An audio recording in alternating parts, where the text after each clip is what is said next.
1 teaspoon मी इथे बडीशोप घेतलेली आहे, कच्ची ही बडीशोप आहे। तर आपलं हे साखर आपली पाण्यामध्ये मिक्स होईपर्यंत आपल्याला इथे कुटून घ्यायची, हे जाडसर कुटून घ्यायचं आहे हे आपल्याला बडीशोप। तुम्ही मिक्सर मध्ये फिरवलं तरी चालेल, पण कुटलेली किंवा वरवंट्यावरती अशी वाटलेली बडीशोप यामध्ये एक नंबर लागते। मी लहान असताना जिथे जिथे गेली तिथे तिथे मला हे सरबत खूप जास्त प्रमाणामध्ये प्यायला भेटलेले आहे आणि माझी आई बनवायची, आजी बनवायची, तेही मी बघितलेले आहे। तर तीच रेसिपी मी इथे दाखवत आहे। अतिशय छान हे सरबत होतं।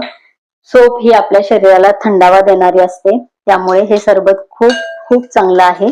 साखर आपल्याला इथे विरघळून घ्यायची आहे, चिमटीभर आपल्याला इथे मीठ घालायचं आहे